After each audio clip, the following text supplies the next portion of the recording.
Alexander Harris had always trusted his instincts, but nothing could have prepared him for what he discovered one lonely night at 2 a.m., staring at weeks of footage he had avoided like a phantom in his own home. He was 43 when tragedy struck. His wife, Emily, a brilliant pediatric neurologist from San Diego, had passed just 11 days after giving birth to twins, Aaron and Adrian. Their journey to this moment had been filled with years of struggle, 4 years of fertility treatments, 2 miscarriages, and the relentless hope that one day a family would finally be complete. Emily had made it to 37 weeks, and they celebrated what felt like a miracle. The twins were delivered via emergency C-section, small but alive. Emily held them once against her chest, whispered to Alexander, "We did it," and smiled with the kind of triumph that only love and perseverance can birth. 4 days later, everything changed. Emily collapsed at home from internal bleeding, and by the time the ambulance arrived, it was too late. 11 days old, the twins were left in a world that felt impossibly fragile. Professional nurses had quit after 2 weeks,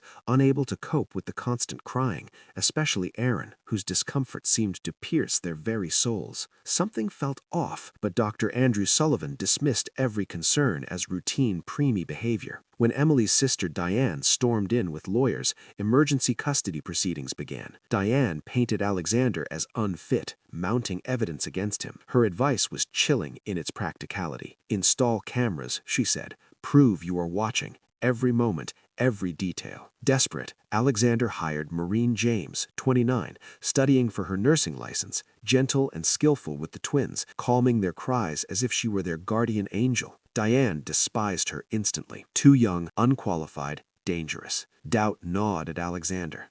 Reluctantly, he installed cameras. Weeks passed, his company in turmoil, 18-hour days leaving him no time to review footage. Then, one night at 2:17 a.m., exhausted and alone, he opened the files. What he saw shattered him. The first clip, a Tuesday morning, Maureen on the living room floor with both boys. But she wasn't merely playing. Her hands moved with precision, guiding Aaron's limbs, counting softly in a language Alexander couldn't understand. Every motion was intentional, therapeutic. 47 minutes, repetition, patience. Alexander leaned closer, heart pounding. Next clip, 11:15 a.m., kitchen.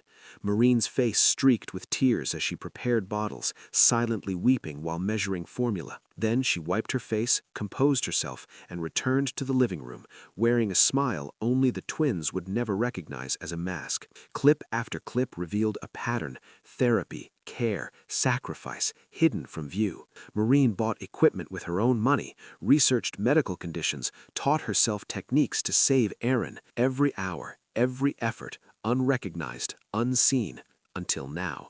Then came the bath clip. Aaron had a mark on his head. Maureen froze, documented it, concealed it before Alexander arrived home. The realization hit him like lightning. She had carried the weight alone, and for Aaron, she would do anything.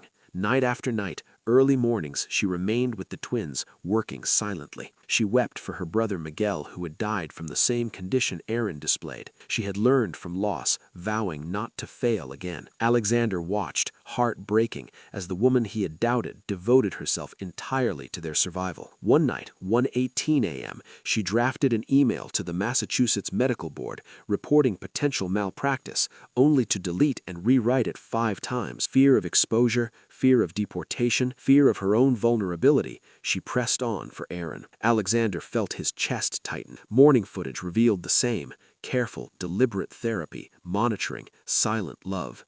She sacrificed her health, her sleep, her future for 2 children who were not hers by blood, but had become her world. Alexander's perspective shattered. Every assumption, every doubt, every fear he had harbored vanished in the flood of truth he could no longer ignore. The confrontation was inevitable. Alexander approached her, voice raw, asking the question burning in his chest: "How long have you known?" Maureen's confession spilled out. 6 weeks of secret therapy, risking everything, including her undocumented status, to save a child she had grown to love fiercely. She had acted where the system and his grief had failed. Alexander's response was nothing short of redemption. Legal status secured, nursing tuition covered, full support and respect.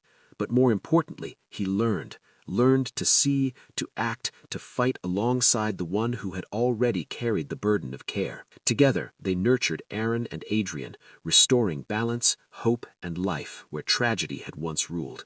Weeks passed. Progress unfolded. Aaron gained strength, coordination, confidence. Marine's visa came through. She enrolled in nursing school. Alexander reconnected with his sons, participating in therapy, learning the techniques that had saved them. The medical board intervened. Dr. Sullivan faced justice.